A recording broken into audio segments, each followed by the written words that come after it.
course. Uh-huh. Yep.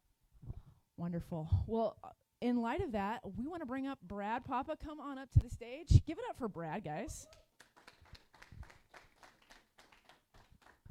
So excited to hear from the master, Mr. Energy himself. And didn't mean to scare you. I know that she had texted me, hey, where are you at? And I was talking with Randy out there, so she's probably, where's our speaker today? But I'm here. Oh, wow. Well, I'm sure all of you know, of course, Gary Keller. And I think he said it best. He said, we're in the relationship business, and when someone wants to buy or sell a home, they raise their hand and we help them. And I just love when things are that simple.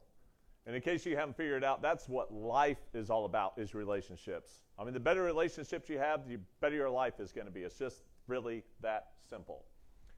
Now, I'm going to probably go in a totally different direction than most people are expecting on this, but it's just, I always look at things differently, and I always go for impact, so that's the route I'm going to choose. Here's the deal. Like, if someone comes to me and they're just like, oh, man, I have problems in the morning, my morning routine, I need to work on it. I don't look at the morning routine because I think that's too late. I think we need to first look at your night routine, because your night routine sets you up for your morning routine. And so I always try to get ahead of the curve if at all possible. So when it comes to relationships, obviously we have relationships with our family, our friends, our clients, our teams, all of that. But to me, there's two relationships that are most important. And obviously, I'll open it up. It's not like I know everything. This is just my opinion. But I know from my own life experience, this is what's been most impactful for me. So I want to share it with you and hope it'll help you guys as well. I can tell you right now, I don't have the best vision. That's why I have glasses. And what I can tell you is the first most important relationship, in my opinion, is with yourself. If you didn't hear me speak about a year and a half ago, I was in a hard spot. I was not doing well. And I was really not having the best opinion of myself. And guess what? Do you think that did not affect my lens that I saw everything through? For you that were not here, basically that was a time when I was not real proud of myself. I wouldn't really love myself, and I kind of took it out on my wife and was just like, you don't love me, and accusing her of that when it was me not loving myself. So that is not something I'm proud of, not something that I ever want to do again, but it was a very huge aha for me. And so what I want to start with is the relationship with ourselves, because we all need to have a good relationship with ourselves, or who are we kidding to think we're going to be a good dad, a good mom, a good realtor, a good anything if we're not happy with ourselves. So what I can tell you is, it's almost kind of funny because, you have Coach over here, and, hey, Coach is a great coach. And meanwhile, you can see a coach over here, and all they do is yell at people all day long. And I'm just thinking, how many people does that really help? Like, there might be 1%. I'll round up to even 5%. But if someone just yelled at me, you suck, you suck, you suck, that doesn't get me going. I'm sorry. Now, maybe there are. I always believe there's an exception where maybe that helps people, and, hey, that's great. Let's align that coach with that person. But other than that, I think all of us would agree we would all perform and do better if we had someone cheering us on, pushing us along in a healthy way versus just yelling at us. And yet, think about our voices in our head. What about the voice in your head when it's beating the crap out of yourself? The hard part is when I see a coach yelling at someone, I can see it. But when we're in our own heads, we can't see it. So now I have that awareness, and I just think about coaches, and I just think, hey, I'm going to be my own Coach Papa. Screw this other voice that's saying all these bad things, that you're always going to screw up, you're not good enough, and all that negative self-talk. I need to make sure I'm listening to the right voice. So what I'd encourage you is to really think about, okay, if you saw someone yelling at someone versus someone not, who do you respect more? Who are you going to do better for? Who are you going to perform for? And so that's one of the reframes I've had in my head, is just like, wait, what voice am I listening to? And talking about voices, here's a crazy thought I had one day. I was having all sorts of crazy thoughts, and out of nowhere I was just like, I wonder what my next thought's going to be. And at that moment, my mind kind of went blank. And I didn't really have another thought for a while. And it made me think, man, I'm not even in control of my own thoughts. And so this awareness just totally changed everything for me, because I was thinking, wait, I'm accepting all these thoughts as facts. We all know, don't believe everything on the internet. Duh. But what about what's in our own head? We have all these thoughts, and we just believe them. And how quickly, I mean, think about Hitler. What'd he say?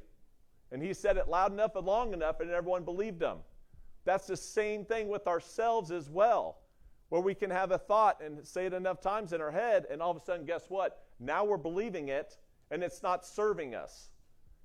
And so I think it's very important when the question I like to say is, does this thought serve me? Does this belief serve me? Because how many of those thoughts or beliefs are actually destroying your life or making it worse? Going back in the day when I was like, oh, my wife doesn't love me. If I would have took the time to question that thought and be like, oh my God, that's not even true, I could have taken time to dismantle the truth. And that's a habit that I've established lately, kind of like what they were talking about with Jordan. Instead of me adding to my plate, all I want to do is remove stuff. Remove the baggage that is not good. Remove these false beliefs that are not serving me, or the habits that are not serving me. And so instead of adding to your plate as well, that's what I would encourage you to do too, is think about how can I simplify my life and make it even better just by taking away some of these things that are so heavy and not even true. Another thing that really helped me is slowing down my thinking. I like to just go, go, go, go. And I realize how bad that can be. I'm one of those people who likes to exaggerate, and I realize that in my own mind I do that as well. I'll be talking about a realtor. Oh, that realtor sells 1 million homes per second. And obviously no one does, right? But that's how I talk, and I realize that's what my thinking does as well. So think if it's January 1st and you guys wake up and you're sick. Maybe you have a hangover, but maybe you're sick. I don't know. But guess what? How easy is it to be, oh man, this year's going to suck. And all of a sudden you threw away the whole year because on January 1st you thought you were going to start off strong, but oops, something caught you off guard. How many times can something go bad in a real estate transaction? Oh shoot, now this one's not going to close either. And it's, all right, slow down, slow down. We're not even there yet. But I felt like it's so easy for, at least for me, for negativity to go so quickly. And so when I really slow it down, then it creates a space for me to really question things, see if they're even true, and that way I just don't act on stuff that is not even true in the first place. Another thing is forgiveness. How good are you at forgiving yourself? Holy cow, I cannot believe how much grace I would give other people, and I learned how I did not give myself any. Maybe it's flip-flop for you, maybe you're good at both, but I would ask yourself and see how good are you at forgiving yourself. I can't believe the number of times I defend people. My wife would say something I'm like, yeah, babe, but you don't know what they're going through. Yeah, well, you don't know their situation. You don't know the full story. Meanwhile, something happened in my life, and here I am just beating myself up, just like, wow, how is it that I'm giving them so much grace, but not the same for myself? And so think about all this pressure we put on ourselves. The way I like to look at it, and this might sound negative, life can already be so hard. Let's not make it harder by being so hard on ourselves. Let's not add on to the thickness and to the heaviness of what sometimes life can be. And another thing is to realize, I remember back when I was complaining, oh, I wish my wife would do this or that. One of the things, oh, I wish she would give me more praise. And one of the things that I realize is that anytime you think you want something, A, is that what you really want, or is it the feeling behind that you really want? And two, why not just give that to yourself? And that's been one of the most empowering thoughts I've had over the last year, was anytime I want something, I just need to give it to myself. To keep things real simple, every single person in this room wants love and acceptance. But why do we need it from other people? Why can't we just give it to ourselves? And whatever powerful position to be in, because if you're already good with yourself, I guarantee you attract people to you. Versus if you become the needy husband or needy boyfriend because you need this, oh, I need this reassurance, I need this reassurance. Hey, I'm good with who I am. I love who I am. And now you just attract people versus, like I said, when you almost become pushing people away because you're so needy. So anytime you think you need something, please find a way to give it to yourself first, because once again, you're taking all your power away by saying, I need this from you, I need this from you, I need this from you. Does that make sense? Excuse me. And I think we've talked about this in previous meetings. Man, you've got to celebrate your small wins. I know especially, if you're not in the best spot, the best thing you can do is celebrate any small win you can. And so one of the ways that I've worked on trying to reprogram my mind is if there's a belief that I want to question and say, hey, this is not true, before I go to bed, then I write 3 evidences of how this is not true. So back in the day when I was saying, oh, my wife doesn't love me, she didn't do this. Now I'm going to bed, hey, I don't drink coffee. Oh, she made coffee in the morning. But I can start writing down, hey, I said that I was out of toothpaste. She bought me toothpaste. Hey, she said I love you at night. Hey, and all of a sudden my brain's like, whoa, cool. This is a false belief. And now this subconscious program that's been running my mind, because that's what was getting so hard for me, is realizing, like, how many times was I self-sabotaging myself? And so I was just like, instead of getting really mad at myself or, gosh, dang it, Brad, why do you keep doing this? I tried to put more of a curious tone to it and be like, wow, I wonder why I'm doing this. There has to be something that's out of whack. And let me just jump ahead, because I know a lot of people, at least a lot of people I've talked to, have dealt with anxiety big time. What I have felt, or what I have learned, is all anxiety is a call to you to say, you are believing something that is not true. And the easiest way to kind of look at it is, I'm not going to be okay. I don't know what the future holds, and I will not be okay.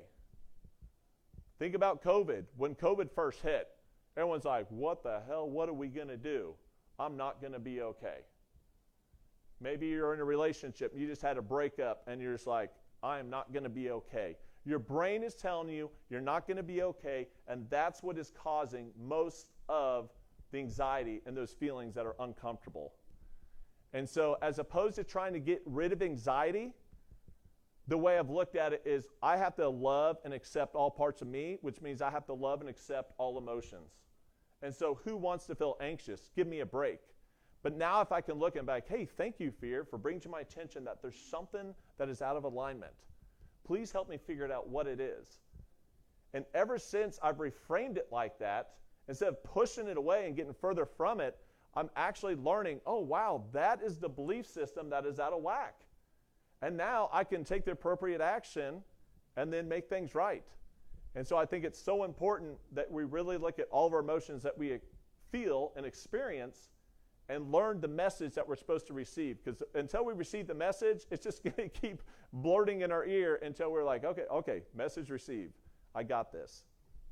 Let me see. I thought there was one more thing that I really did. And then I did have to learn a question that I like to ask myself now is, what do I need right now? And I think especially there's days that you can get overwhelmed and everything like that, and just slow everything down and just say, what do I need right now? Really helps put things, once again, in the moment. And instead of being scatterbrained and thinking about all these different things, you can really dial in and figure out what is that you need. Now, I want to talk a little bit about the relationship with the present moment. I think that is something that I've noticed that has been kind of a hard thing for a lot of people lately. And I think it's just we're always go. We always feel like we have to be doing something. And so I really think there's a couple of things that I've learned with the present moment that have helped me. And one of the things that I'll tell you about that I kind of already shared a little bit about is if you can instill the belief in yourself that no matter what happens, that you will be okay, I have learned that took away so much of fear, anxiety, and all that, because it's like whatever happens, happens. I have no control over most of it, but I will figure it out. And when you truly have the belief system of I will figure it out, it's amazing. And so I try to remind myself of, okay, what about when I got in the real estate business and I quit my job and I got into real estate? That was a very scary time. I had $2,000 in the bank and it cost $2,000 to live. It was kind of like, oh, I got a month, I got to make this happen or things aren't going to go well. But I thought if I would have listened to my fear then, I wouldn't be where I am now.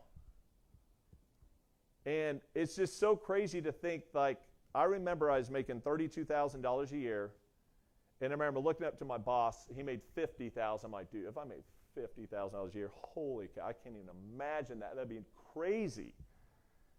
And not to brag, I remember the first year I made $50,000 in a month in real estate, and just thinking,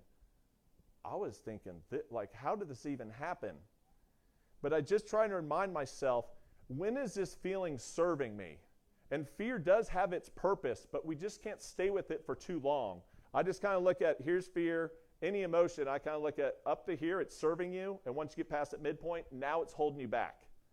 And so how long are you going to sit with that feeling? You don't want to push it away, repress it. Now you're just resisting, persisting, all that good stuff. But if you can be with it, really be with it, learn from it, receive the message, now you can move on. But the thing is, until you can have that belief system of, I will be okay, I'll figure it out, it's going to be hard not to have all those anxious feelings. And so an easy way to look at it too is just make a list. Kind of like I was talking about how I make a list. What are 10 things that you overcame that you thought you would never overcome? And guys, honestly, COVID was pretty crazy times. Just thinking, dude, I love people. I love being around people. To be told I got to stay in my house and not be around people, that sucked. So thinking about times that you went through, maybe it was that breakup, and back in 8th grade, maybe your boyfriend, girlfriend, you broke up and you thought it was the end of the world. And now it's almost not funny, but you can almost look back, oh my God, I thought that was a problem. Like, I've had way worse problems since then. But in that moment, it feels like everything. And it just feels heavy. And so that's what I try to do, is just try to think, okay, how can I remind myself that I've overcome all these things, to reinstill that belief in myself, so that once again, I don't get stuck in that analysis paralysis or just that fear and anxiety relief. Because another pattern that I've noticed with a lot of people, especially in real estate, is they're working, and every time they're working, they're thinking, oh my God, I should be spending time with my friends and family. They're spending time with their friends and family, oh my God, I should be working. And notice, you're always kind of just beating yourself up in a way. It's the same thing when a realtor's making a lot of money, but they don't have any time. And another time, they have all this time, but they're not making any money. And yet, both times, what are they focused on? The other thing that they don't have. And so we need to become aware of that. I try to remind my team that all the time. It's just like, what a kind of sad cycle to be if it's springtime and you're making good money and all you're focused on is, God, I don't have time with my friends and family. And let's say it's wintertime and you're not as busy. And you're like, oh man, I'm not making money. But you could be spending all this time and money, so why not redesign your life and know, hey, in general, there's always exceptions. I'll probably be busy during this time. I'm going to be laser focused. I'm still going to have some work-life balance here. But knowing that then at Christmas, I'm really going to enjoy it because I know I'm not as busy, but now I can really soak up all that time that I wanted with them before. But it's so easy to find that lose-lose situation. That's where we have to protect ourselves. And that's when I try to say the one-liner, my brain's just being a brain. We know our brain's just not here to make us happy. We know it's just trying to protect us. And I'm just like, okay, time out. Is this ego threatening or is this life threatening? And that's a question that really helped me a lot as well, because it's just one of those things where sometimes we make things such a big deal and we really slow it down, just like, whoa, that's just my ego.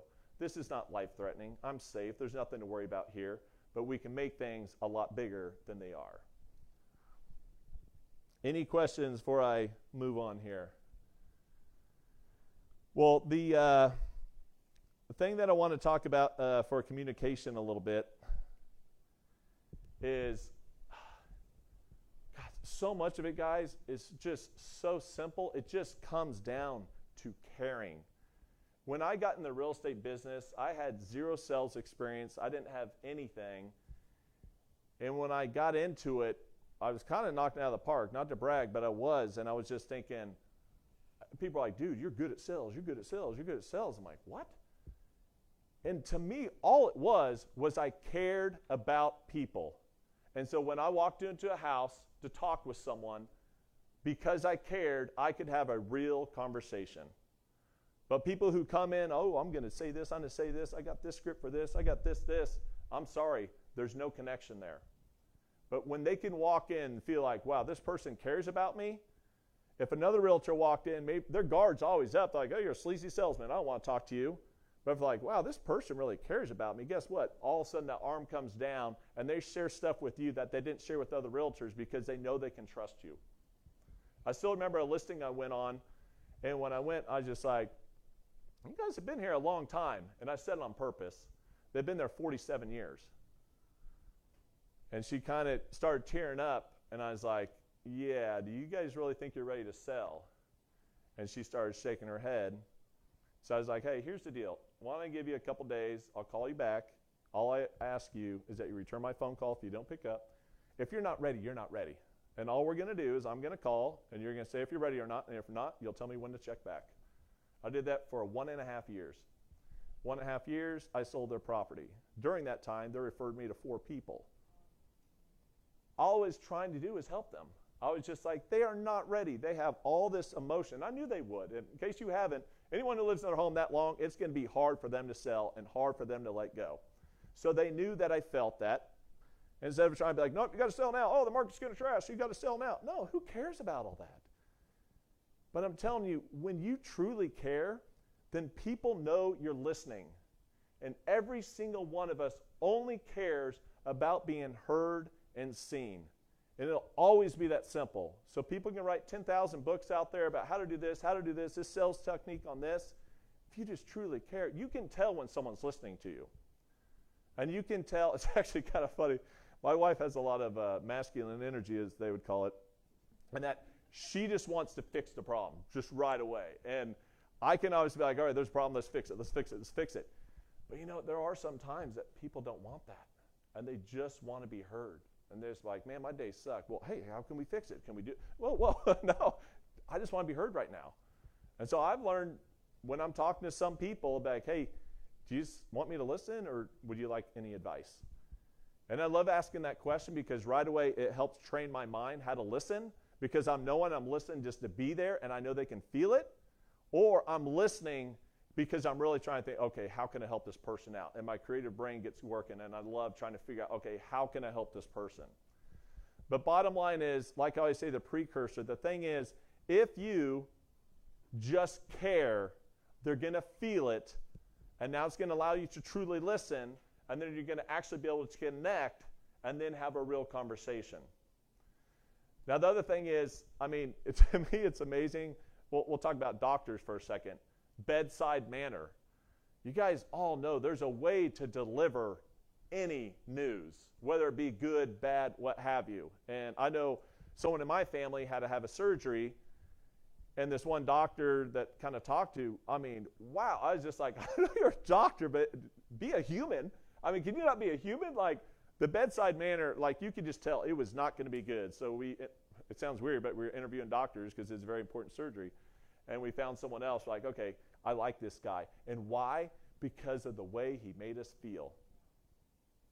And people hate to talk about feelings, but the funny thing is, that's what it's always about. Anything.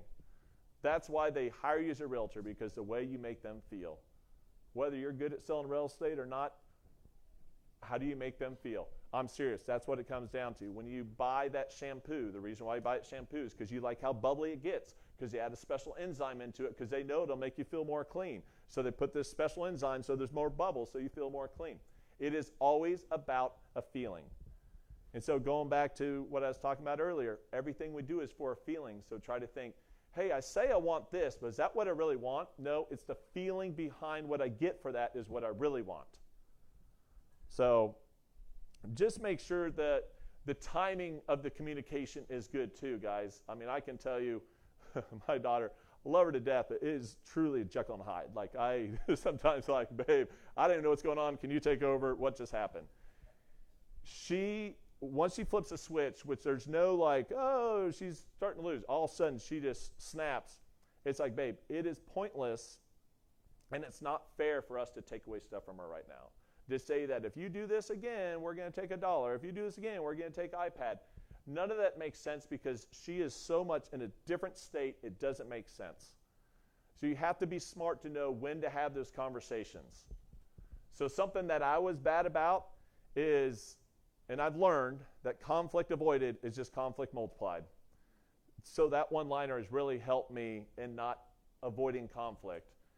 But I just always hated it, and I did not like it. Not that a lot of people do like conflict, but it got to the point to where it's just like, okay, babe, we're almost making things worse because right now we're kind of penalizing our daughter, and right now she's in such a crazy state. She's not even able to really function right now, so it's not even really fair. So it's just really lose-lose. So we've learned, hey, this is not the time to talk about it.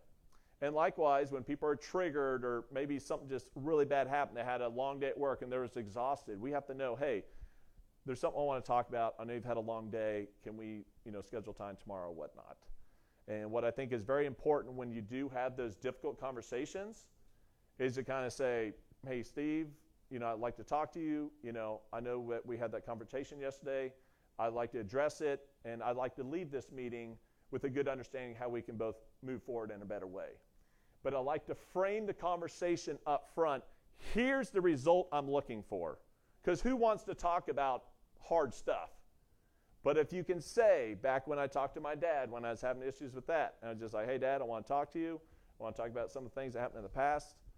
At the end of the day, I love you, and I just want to make sure that we have even a better relationship. But I made it clear in the beginning, here's what I want to come from this conversation. And by setting that expectation of what the goal of the actual conversation is, to me really helps, because if I'm like, hey, Steve, can you talk tonight? There's something I want to talk to you about. Steve's like, oh, what's going on? And it's already have all this anxiety almost about the conversation. He can be thinking, oh, why don't you think about this? But if you just lay it out there, and finally, as crazy as it sounds, most people, and you got to know the exceptions, they do want things direct. I should have known this about my wife. She definitely is straight to the point. And I think sometimes I was just afraid to bring something up like, hey, Kelly, remember the other day when I just kind of tiptoeing around it for 100 hours. And meanwhile, she's like, what is it? What is it? What is it? Just say it, And I'm like, I'm making things worse right now. But if I was just got straight to the point, and sometimes that can happen on a real estate transactions. Obviously, you got to know your client. But it's kind of like, hey, how do I address this? The buyer just walked from the contract. How are you going to address that with your client? Sometimes you got to go direct. Other times you say something, you see how they respond. Other times you say it quickly and then you fill it in with, hey, but no big deal. It's a hot market. We're going to find another buyer. However you want to do it, but that's where you have to know your client. And once again, I don't like the BS. I like to be as front and honest as possible, because I just feel like for me too, that just makes my life easier. If you're always telling the truth, you got nothing to worry about, because you don't have to worry about, wait, what did I tell Steve? What did I tell? It's just like, tell him the truth. So there's nothing to worry about. I don't have to keep all these different stories straight because I already know what I said.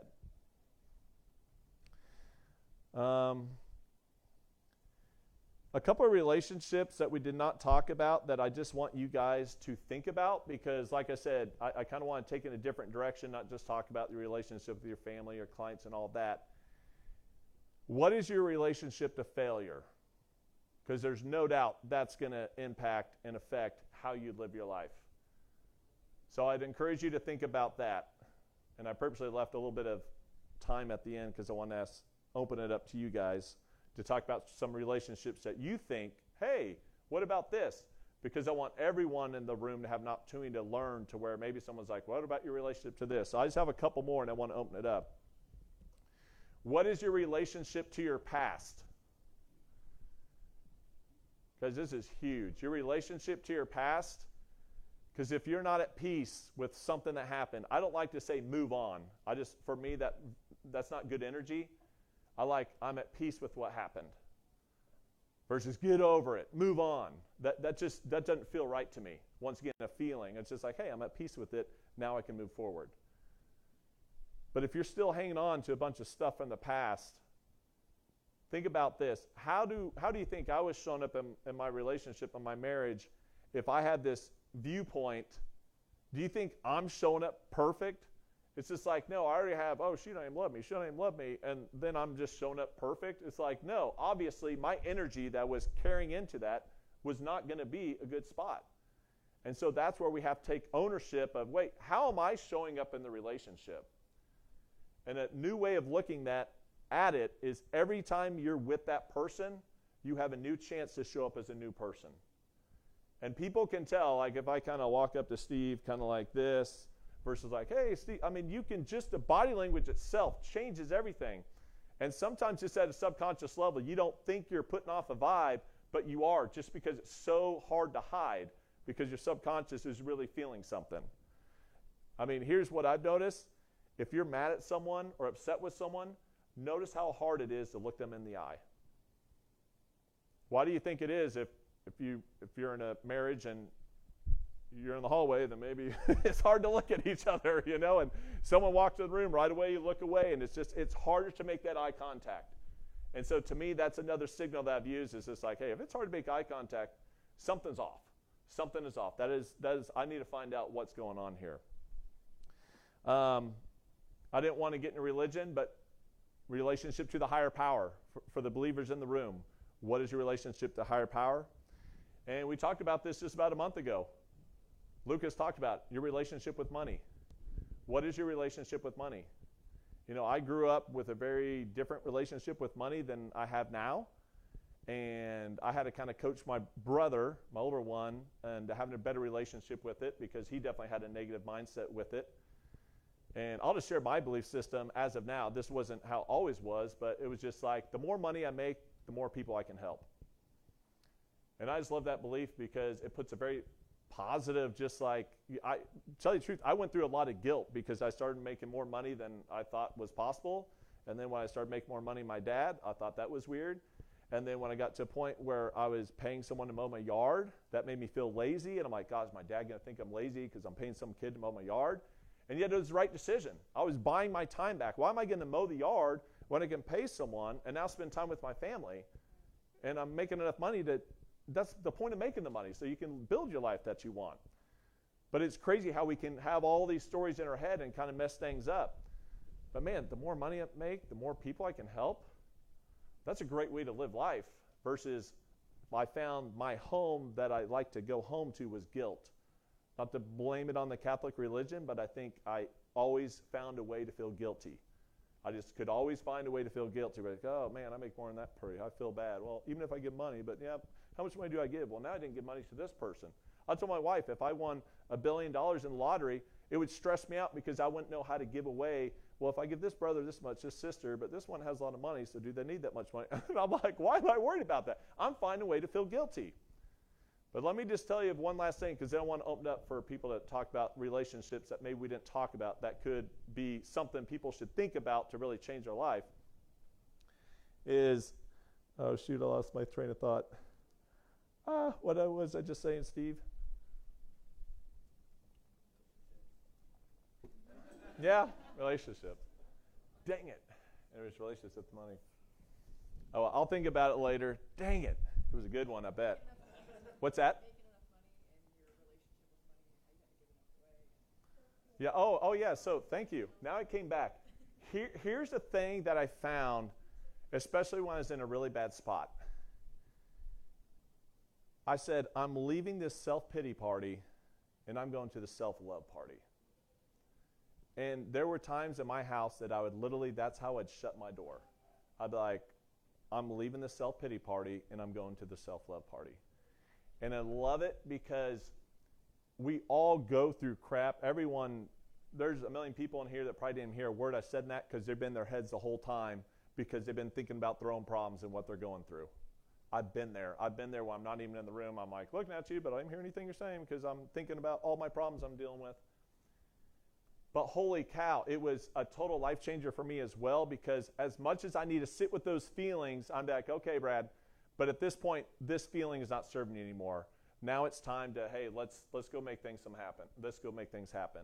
And so then when I was like physically imagine me shutting the door and walking to the self-love party, then it just did bring a whole new energy to me. So anyway, I want to open it up. Obviously, if there's any questions, but two, as far as relationships, is there any other relationships you think people should think about that would help them? Yes, awesome. I think your relationship with your peers is super important. I've run into that a lot over the last few weeks, where the communication piece with my peers, like I'm not getting communication that I need. And it's frustrating, because I run at a certain, so I try to put it back on me, like, how did I communicate? Maybe it is me, because I'm not like setting clear expectations or clear boundaries. And when you say peers, you're talking about like co-op Other agents? agents. Okay, yeah, and check this out. Look how awesome it is just to care. Once again, this is easy proof in the pudding. Think about when all the bidding wars started going crazy.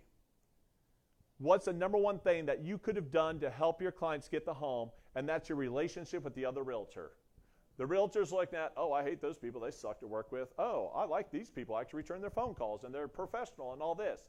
So because you were a good realtor, because you already had that good relationship, later on, it came in very useful for you. And I was able to leverage that at a very high level because I was like, hey, another reason you should work with me is because I have great relationships with so many realtors. When you're in a bidding war, I'm already making your offer better because they know they want to work with me. And so it's not you can be this crappy person and like, oh, wait, now I'm going to be a good person because now it might help my client get, no, too little, too late. That's why it just always pays to do the right thing.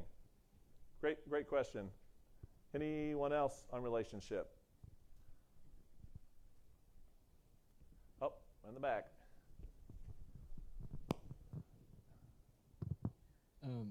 I have a couple things. I wrote some stuff down, but I like how you said earlier, something my girlfriend kind of told me. It was a little bit of a learning lesson for me because I always tried to fix something when she was telling me about it. She told me to ask her, do you want comfort or solutions? Yep. And Perfect. that has helped so much, like, because Yeah. I really don't know. I'm just trying Yeah. to fix it. And she's like, shut Yeah. up. I don't care. Yeah. Just listen to me. And I'm like, okay, fair enough. Easy enough. And then, yeah, kind of piggybacking off of that, something Jace has taught me a lot is, your relationship with your client is incredibly important, but your relationship with agents is going to, like you said, serve you so much in the long term. So kind of wanted to just pick it. No, that's awesome. I think another thing we could touch on is the amount of relationships that we build inside of this market center, not only with other agents, but also with our vendor partners. Sure. Just like walking in and having breakfast every team meeting, like what in the world? Yeah. Like, I just don't know that people understand how blessed they are to be here and the relationships that they have here. So Yeah. just want to speak to that. I just had a fun closing not too long ago, and I knew I could call Platinum Title on the weekend and get a hold of Kristen or Margaret and just know, cool, this is the advantage of this relationship is I can get a hold of them when other people can't. And I definitely don't take advantage of it, but it's like, all right, this is like twice a year this happens, so I'm going to say, hey, any way you can help me, please do so. And another thing, this, just in case some of you have someone who works and then they come home, like they're working 8 to 5, I can tell you, I learned this a long time ago when my wife worked, was she would come home, and I'm like, oh, sweetie, how was your day? And I'm all over her, and she's like, oh, my God, I need my space. And at first I took it very personal, like, geez, like, you've been gone all day and you don't want to see me? And then when I realized she just needed 10 to 15 minutes. So when she got home, I'd just stay away from her. She'd go upstairs. She would change, do whatever. She'd come down, totally different person. But it's like she needed that time to decompress and all that. Here I was taking it personal, like, God, I haven't seen you all day. And you're like, don't you want to see me? What the hell?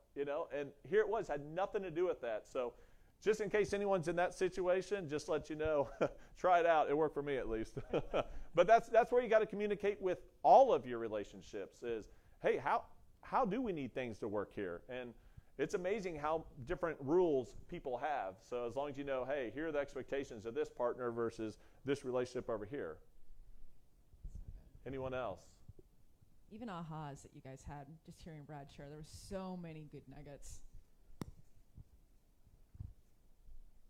Yeah, my aha was what is your relationship with your past, and are you at peace or move on? I think we're all programmed to just move on, and I had a situation 3 years ago where I was betrayed by a business partner, right, a business leader, and I in my head was going move on, move on, move on. But, it literally affected my health because I was moving on mentally, but Yep. physically Yep. it was tearing me down until I just was at peace with it. When you're at peace, it does move on. And but that mentality of just move on versus being at peace with something and gaining peace, that was a game changer. And I never even thought about it until you just said it. So thanks. That was a big aha. Yeah, no. I know it's actually kind of funny when you think about it. We've all heard about faith over fear.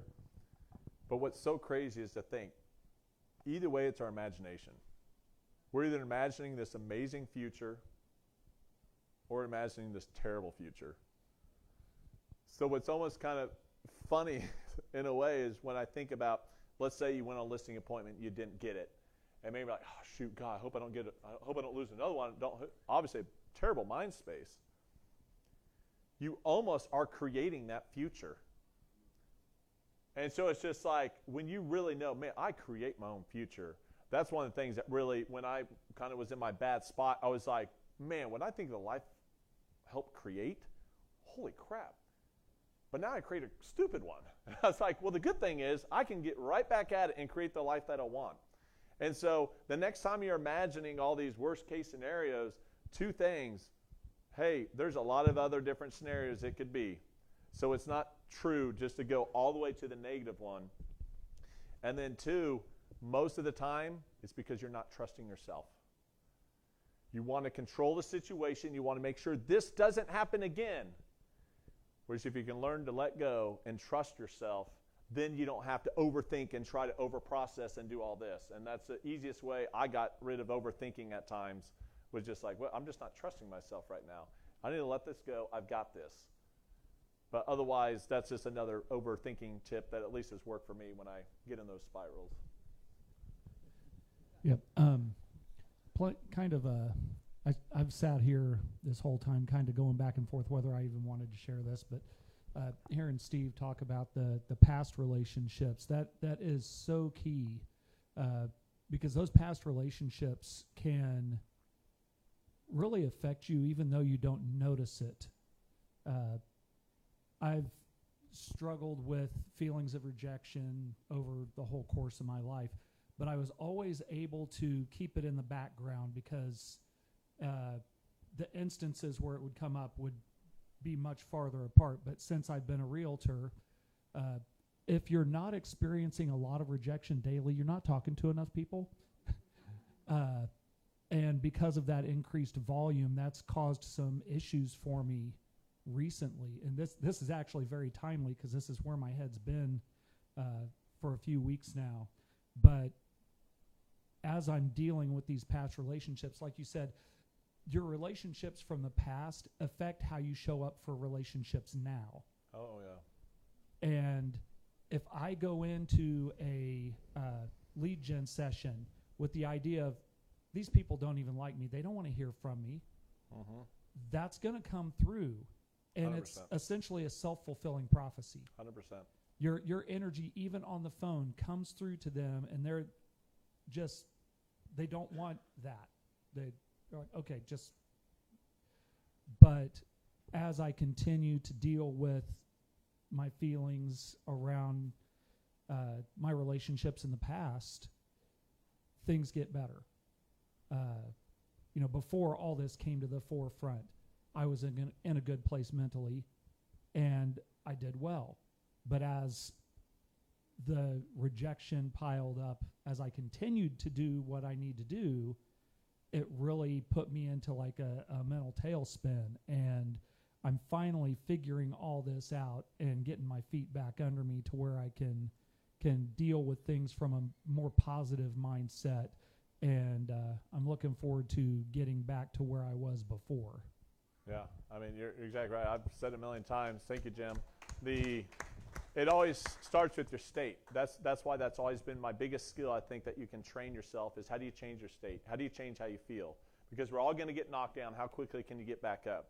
And once again, it's a self-fulfilling prophecy either way.